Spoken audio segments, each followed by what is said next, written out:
If you clicked on this video, I'm going to assume you know what Invincible is, but for those that don't know, Invincible is a very iconic comic from the early 2000s that has recently blown up in popularity when the animated adaptation came out around in the 2020s. And this adaptation has essentially cemented itself into meme culture as a whole. If you've been on the internet for more than 5 minutes, you at the very least seen the memes or the brain rot. And I love the brain rot, and I think it's really funny.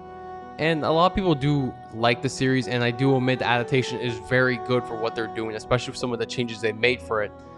But I have been kind of noticing it really recently, and especially if every time there's a new season of Invincible, there is always a weird portion of the community and the fan base in general that seem to have a lot of gripes and a lot of like really dumb takes about the series, and very feel like it just feels ingenuous a lot of the time. Because a lot of the stuff is kind of common sense or stuff that is literally just stuff that happens in the comics.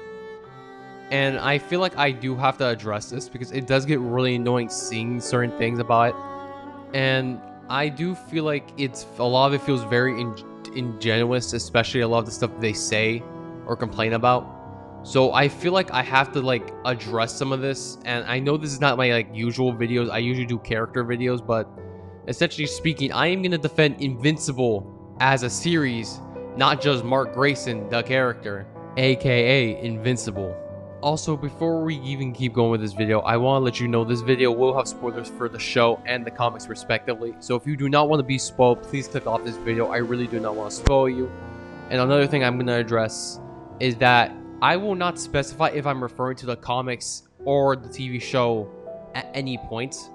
Or like not often. I will not go out of my way to do it. So if I say something that hasn't happened yet, just assume I'm talking about the comics.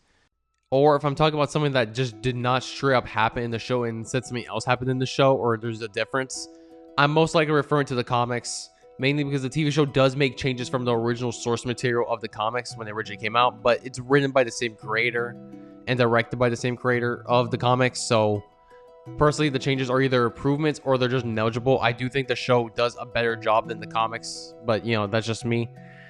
And I really hope you enjoy this video. I usually do not make these kind of videos, but I think it'll be fun trying to defend Invincible as a series rather than just a character. So yeah, let's get into this. Without further ado, let's address the elephant in the room, the animation. And I know I am not going to defend the fact that the animation could be better, but I'm also have to address the fact that people just don't know how an animation works.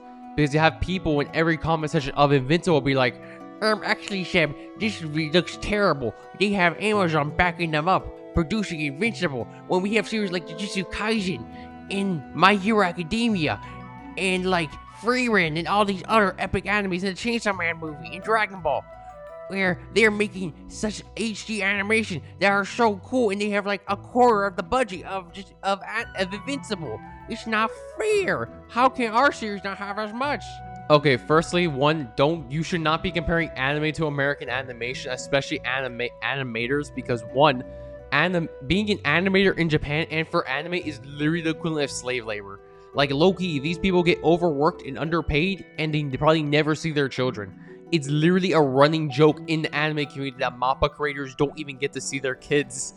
Like, why are we doing this? And like at least the American animation industry, while it's still really bad, is not as bad, and we actually have rules in place to make sure that at least people get paid fair. So I don't know why are we doing this. And also the fact that we need to address the fact that time is a thing. Every Invincible fan complained that it took 2.5 years just to get season 2 of Invincible. So I really feel like that it's a fair trade-off not to have a high HD animation every 5 seconds and in every scene, is because they're trying to release this yearly now because everyone was losing their minds when they did this the first time. Hell, I'll give you also the fact that the anime industry even has this problem as well, as it literally took almost 3 years to get the latest season of Jujutsu Kaisen. So I don't know why we are doing this. And also, I need to address something real quick, because a lot of people just did not read the tweet and they're just spreading misinformation. This is like as bad as Utah and like misinfo. Basically, the Invincible team and staff have more than 4 animators. Just got so bad with the misinformation.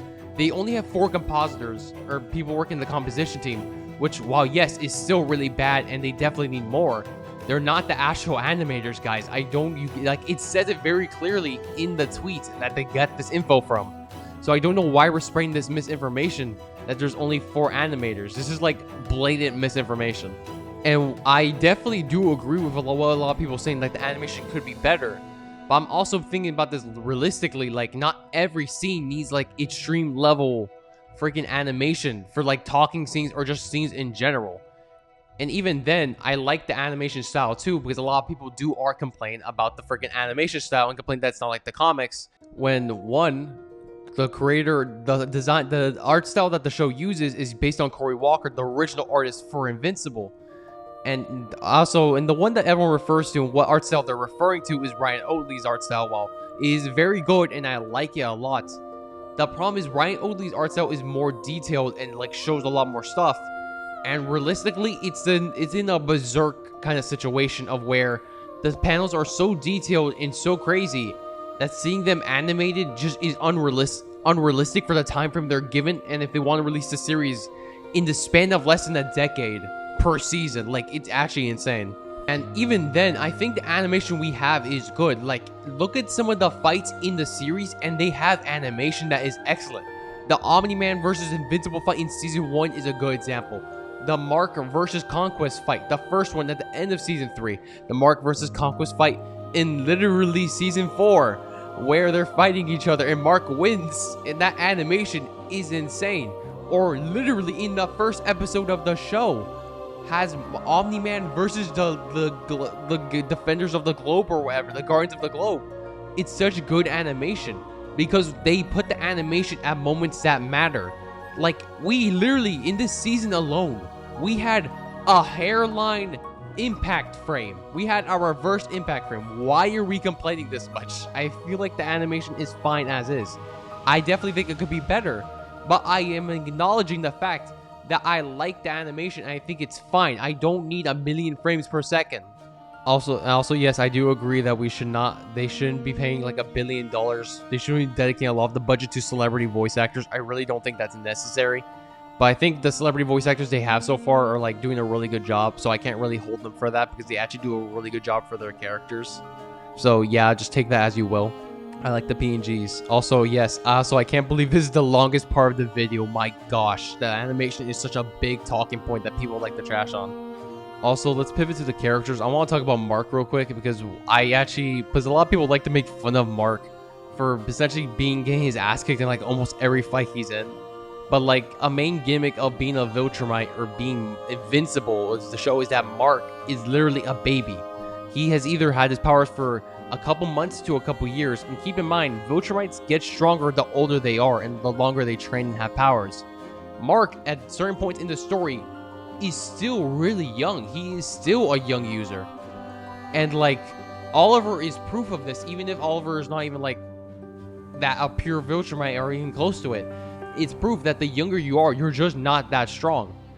It's literally why Mark struggles so much, is because Mark needs to grow as a character and as a freaking superhero. It's literally why in the earlier seasons he was struggling in so many things, is because he literally was not strong enough. He's still basically a baby. Literally, him versus Omni-Man. Mark was doing literally 0 damage to Omni-Man. That punch that he put everything into did nothing. And then Omni-Man proceeds to beat him to a bloody pulp. What did you want Mark to do? And then, what did you want him to do against Battle Beast and all these other people? Mark is still weak as fudge. At that point in the story, at the point of the story where Mark is getting his ass kicked, he's more or less immortal level. He's as strong as the immortal, yes, the funny bum guy. And I know what you all are gonna say. And what about that time against the Muller twins? Mark almost got his ass kicked. Okay, firstly, they had a literal nervous system shutdown gun. What did you want Mark to do against that? And also, has people forgotten that Mark holds back? Like, it was a big plot point in season 2 where Mark is constantly holding back so he doesn't accidentally kill people because he doesn't want to end up like Omni-Man. People just do not read or watch the series and just only want like hype moments and aura, I guess. Like, this is literally a plot point in season 3 of that sending Mark to the gym and make him train and get stronger so he can fight other Viltrumites. It's literally why he's even able to survive a couple seconds with Conquest in the later seasons. and stuff he does is because he got the training from Cecil. And also, I guess I can defend Cecil as well. While I do know Cecil just has a lot of trust issues, I really don't think that he's necessarily wrong for what he did. I just think he could have done things better. I made a whole video about what Cecil should have done instead. So watch that if you want. But basically, Cecil should not have put the bomb in Mark's head, or at least tell him about these countermeasures beforehand, even though he know Mark would not do this. But, you know, whatever. Still should have turned Conquest into Reaniman and stuff, keeping him alive, but whatever. Now, let's talk about Tech Jacket. I'm going to be for real with all of y'all. I'm sorry, Tech Jacket fans, but Tech Jacket is a nothing character. Like, there is a reason why they had the gender swap Tech Jacket. It's because Tech Jacket is an inferior Mark in the story. Like, Tech Jacket in the comics is a character that no one liked or was just the butt of jokes. Tech Jacket's only feat in the comics was literally him beating 2 Mark variants. And keep in mind, Mark variants were weaker versions of the current Mark during the Invincible War. And even then, he only did that from a suicide bomb attack. Like, what did you guys expect him to do against actual Viltrumites? Because compared to his female version in the show, or because they gender swapped him, he actually does stuff in the Invincible series. He is literally Zoe in the series is literally doing so much stuff that can help out other characters as a support character, such as how weakening Viltrumites so Ali can get the kill, or literally saving Space Racer from dying in space. Literally, the only reason why Tech Jacket is a plot point in the comics and in the show is because Tech Jacket is one of the few characters in Invincible that doesn't instantly get one shot by a Viltrumite. I don't know why we are gaslighting ourselves into thinking that Tech Jacket is supposed to be a character that can solo a Viltrumite. Because even in the comics, all Tech Jacket did was literally do 1% damage on a Viltrumite and then get smacked away and treated like nothing. And even then, he does nothing in the comics. Like during the whole during the whole Viltrumite war stuff, he is a non-player. He is just the butt of jokes. And that's it. He is literally there for the You Grow a Beard panel. That is the only relevant thing I can say that he does in the Invincible comics during the Viltrumite War. And compared to his female version in the show, which actually feels like a character and actually contributes stuff to the thing and actually you can like because they're not trying to make him into the butt of a joke and actually trying to do stuff with the character. Like, I can even bring up an actual reason why they gender swapped the character. That the creator of the show and the comics even said, the problem is that Tech Jacket was way too similar to Mark. So they had to change the character or else we would just be seeing Mark 2.0, but worse. So I don't see why people are complaining about Tech Jacket. Like, there is a reason why Tech Jacket had his comic book run canceled twice and was unsuccessful. There was a reason for this. He was not a character that people liked, and the people that do say they like him are either actual niche fans or majority of the people that were complaining about the gender swap and stuff that happened in the show were people that just never actually read the comics and only watched the freaking wobble edits that people make. Like, okay, cool. He's still a bum of a character. Also, no, I'm not going to talk about the VA. The VA does not affect the character, and it does not affect this conversation, really. So, I'm sorry, I'm not going to address this here because I don't think it's relevant to the conversation. Also, I'm going to address like one last thing. For the people that are saying that the final episode of Season 4 is boring and not interesting, you all are cooked in the brain. Like, we have been having action-packed episodes back to back. And just for you all to say, the final episode of the Season 4 kind of sucks because it was pretty boring and stuff, are the same people that are trying to make Invincible into white people Dragon Ball. Like, what are we doing here? This show was never about Dragon Ball or power levels. This is trying to tell a story. I know this crazy thing that I'm trying to tell you guys about, that we should understand and watch and actually understand what's happening so we can tell the story of the show instead of just hype moments and aura. I am sorry. And even then, that episode still had good moments in it. Literally, Mark is going through a PTSD trauma thing that is catching up to him because throughout all the show, Mark is actually trying to deal with the issues that he has. Because literally throughout the whole show, he's been getting his ass beaten, getting into situations that he shouldn't ever have been in. And I just find it really ridiculous how this episode is clearly such a good setup for the next season, and is such a monumental moment in the show that literally marks the halfway point of Invincible, just for people to complain that it didn't have a big epic final fight. Like, what are we doing, guys? Please. Also, I know you guys are going to talk about it. I think the Hell episode was just fine. It didn't really add much to the plot, but I didn't really mind it or hate it. Like, the way people talk about this episode felt very, very weird, like very ingenuous. Like, they're treated like it killed their dog. Like, it's not the best episode in the world, but it's not as bad as people make it out to be. And I actually found some of the jokes actually kind of entertaining, and I didn't really mind it, even though it should never have been created. And it's probably definitely the weakest aspect of the show. But I generally don't think it's a bad episode. I just think it's a really unnecessary episode. But I found it entertaining. So I guess that's my hot take. So yeah. Also, I'm gonna also kind of touch on this. People that are calling the show trying to push an agenda or propaganda, keep in mind the comic was written in the early 2000s. Like, and some of the stuff happens in the early 2000s, so I really don't get why people are going to call this certain aspects of the show woke or like weird. Like, Eve getting an abortion. Well, I'm not going to have any real opinion on this because I really don't care too much about this plot point in the comics. Even though it's a big deal, I really don't have much of an opinion on it. It happened in the 2000s, so I don't think it's an agenda thing they're pushing. So I don't know why we're all screaming it's woke now. But this was written in the early 2000s, and it's something that actually happened in the comics. And also, Amber's skin color was changed mainly due to the fact that, one, in the comics, she looked way too much like Eve. It's what actually leads to a lot of people making a lot of confusion when they're reading the comics about who's Eve and who's Amber. So they changed it so she's more distinct in Jashi, and even then, they made her into an actual character. And even though I'm not a big fan of Amber as a character, I generally, and I do, because they kind of made her into what a modern-day Mary Jane character is, where everyone kind of just does not like it. I really don't think it's that big of a deal, and I don't have that strong of opinion on Amber, and I'm fine with them removing and editing some stuff for her.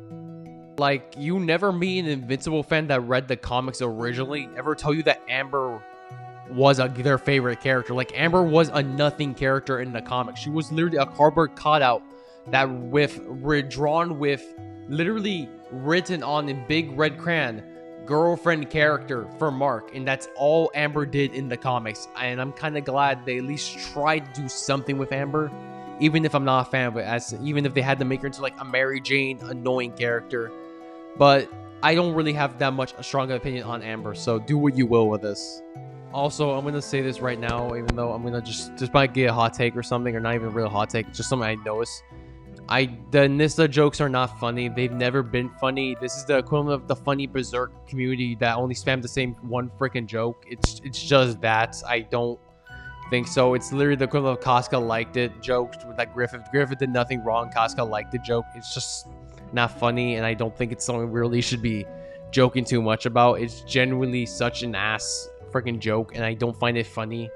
It's on the same level of me not enjoying Utah slander, because it's genuinely just never been funny. It's like Berserk fans spamming the same joke over and over and over again, pretending it was a good joke and that everyone was laughing with them, but they only look at them like, what the fudge is wrong with you?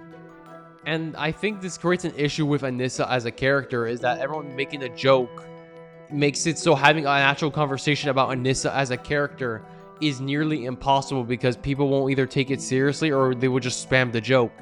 It's literally why most people don't understand Griffith as a character, and why you never see any people like discuss Griffith as a character, is because there will always be those fans that just spam the same joke again and again, pretending it's funny when it's really not. So it just makes actually having an actual discussion impossible to do. So it's literally just a nothing burger of a joke. Also, on the same note, why were people calling Thrag a fraud? Literally, the episode that came after everyone was saying calling him a fraud was the most action-packed epic moment in the show. That made me question, did you guys actually read the comics, or did you guys just watch the edits or something? And like listen to your favorite content creator? With how is Thrag a fraud? Like, I don't understand why people were even trying to push this agenda. Because every time Thrag's on screen, he has presence and he has aura. He is the aura monster. He is the guy. So I don't know why everyone was trying to push this thing. Is why I can't take the community seriously sometimes. Is because you guys are saying really stupid crap. But yeah, again, I love the slander in the series that the community makes, so I can't even hate it. Because, bro, I love my Immortal and Duplicate slander. Oh my gosh, I need more slander.